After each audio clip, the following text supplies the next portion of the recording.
Welcome back. Good morning. അപ്പോൾ ഇന്ന് രാവിലെ തന്നെ നല്ല മഴയായിരുന്നു. അതുകൊണ്ട് കുറച്ച് നേരം കൂടി കിടന്നുറങ്ങാമെന്ന് വിചാരിച്ചു. ഞാൻ കുറച്ച് നേരം കൂടി കിടന്നുറങ്ങി. കുറച്ച് നേരം വൈകിയാണ് എണീറ്റത്. അപ്പോൾ പിന്നെ ഇന്ന് പ്ലാനിൽ വലിയ പ്രത്യേകിച്ച് പരിപാടിയൊന്നും ഉണ്ടായിരുന്നില്ല. ഇന്നലെ നൈറ്റ് തന്നെ ചിക്കൻ കറി വെച്ചിരുന്നു. രാവിലെ എണീക്കുന്നു, നെയ്ച്ചോറ് വെക്കുന്നു, സെറ്റ്. അങ്ങനെയായിരുന്നു. നേരം വെളുത്തപ്പോഴല്ലേ സംഭവം. നേരം വെളുത്തപ്പോൾ അരി ഉണ്ടായിരുന്നില്ല, നെയ്ച്ചോറിനുള്ള അരി ഉണ്ടായിരുന്നില്ല. അപ്പോൾ തന്നെ വേഗം പ്ലാൻ മാറ്റി കുക്കറിൽ ചോറ് വെച്ചു. പിന്നെ നമ്മളുടെ മെയിൻ താരം ദോശ ഉണ്ടാക്കി. ഇതാകുമ്പോൾ ഇവിടെ എല്ലാവർക്കും ഇഷ്ടമാണ്. പിന്നെ ദോശച്ചട്ടിക്കൊരു സ്വഭാവമുണ്ട്. നമ്മളിങ്ങനെ പെട്ടെന്നുണ്ടായ പ്ലാനിൽ ഉണ്ടാക്കുക ആയതുകൊണ്ട് ചിലപ്പോൾ ഒന്നിങ്ങനെ പിടുത്തം വരും. അതങ്ങനെ ലെവലായിക്കോളും. അപ്പോൾ ഇന്നിപ്പോൾ ഇനി മൊത്തം പ്ലാനും ഹറിബറിയാണ്. ഭാഗ്യത്തിന് ഇന്നലെ വെച്ച ചിക്കൻ കറിക്ക് മാത്രം പ്രത്യേകിച്ചൊന്നും പറ്റിയിട്ടില്ല. അപ്പോൾ കറി സേഫാണ്.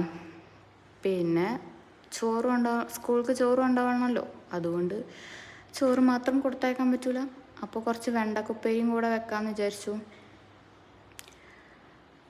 അങ്ങനെ എല്ലാം ഹറിബറിയായി. പിന്നെ വളരെ സമാധാനപരമായ ഒരു രാവിലെ സ്വപ്നം കണ്ട് എണീറ്റ് ഞാനായിരുന്നു. പിന്നെ എന്തൊക്കെ ഉണ്ടായെന്ന് എനിക്ക് തന്നെ ഓർമ്മയില്ല. അങ്ങനെ രാവിലെ വേഗം വെണ്ടക്ക കരിഞ്ഞു. അപ്പോൾ എന്തായാലും ചീനച്ചട്ടി വെച്ച് വെളിച്ചെണ്ണ ഒഴിച്ച് വെണ്ടക്കൊക്കെ ഉപ്പേരി വെക്കണമല്ലോ. അപ്പോൾ കുറച്ചും കൂടി കൂടുതൽ വെളിച്ചെണ്ണ വെച്ച് ആദ്യം അതിൽ കുറച്ച് പപ്പടം കൊണ്ട് പൊരിച്ചെടുക്കാമെന്ന് വിചാരിച്ചു. വെണ്ടക്ക മാത്രമായിട്ട് സിമ്പിളാക്കണ്ട. അപ്പോൾ പപ്പടം പൊരിച്ചു. പിന്നെ അതിലേക്ക് കടുകും വറ്റൽമുളകും വേപ്പിൻ്റെലയും ഒക്കെ ഇട്ടിട്ട് ഉപ്പേരിക്കുള്ളതും വെച്ചു. അപ്പോൾ വെണ്ടക്ക ഇങ്ങനെ ഉപ്പേരി ഉണ്ടാക്കുമ്പോൾ മൂടി വെക്കാതെ ഓപ്പൺ ആക്കി വെച്ചിട്ട് അങ്ങനെ വേവിച്ച് കഴിഞ്ഞിട്ടുണ്ടെങ്കിൽ പെട്ടെന്ന് തന്നെ വേവുകയും ചെയ്യും. പിന്നെ അതുപോലെ തന്നെ ആ ഒരു വഴുവഴുപ്പ് ഉണ്ടാവില്ല, കുറച്ചിങ്ങനെ ക്രിസ്പി ആയിട്ട് കിട്ടും. അപ്പോൾ അങ്ങനെ. പിന്നെ ഇന്നത്തെ മെയിൻ സ്പെഷ്യൽ എന്താണെന്ന് വെച്ച് കഴിഞ്ഞാൽ ഇന്ന് അസ്വാടെ ബർത്ത്ഡേ ആണ്. അപ്പോൾ ഡ്രസ്സ് എടുത്ത വിവരം ആൾ അറിഞ്ഞിട്ടുണ്ടായിരുന്നില്ല. നോർമൽ ഏതെങ്കിലും ഡ്രസ്സ് ഇട്ട് പോകാമെന്നാണ്, സ്കൂൾക്ക് പോകാമെന്നാണ് വിചാരിച്ചിരുന്നത്. നമ്മളിപ്പോൾ പുതിയ സ്കൂളിൽ ആയതുകൊണ്ട് യൂണിഫോം ഇതുവരെ സെറ്റായിട്ടില്ല. അപ്പോൾ സർപ്രൈസ് കൊടുക്കാൻ വേണ്ടിയിട്ട് ഞാൻ എടുത്തു വച്ചിരിക്കുകയായിരുന്നു. അപ്പോൾ ഇതാണ് ഡ്രസ്സ്. ജീൻസിൻ്റെ ഒരു സിമ്പിൾ കോഡ് സെറ്റ്. നല്ല രസമുണ്ട്. സർപ്രൈസ് കൊടുക്കാൻ പോകുമ്പോൾ ദോശ ഒന്നും ഓഫാക്കാതെ പോയത്. അപ്പോൾ ചെറുതായിട്ടൊന്നും മുരിഞ്ഞിട്ടുണ്ട്. പിന്നെ ഭാഗ്യം സമയത്തിന് തന്നെ എല്ലാം സെറ്റായിട്ടുണ്ട്.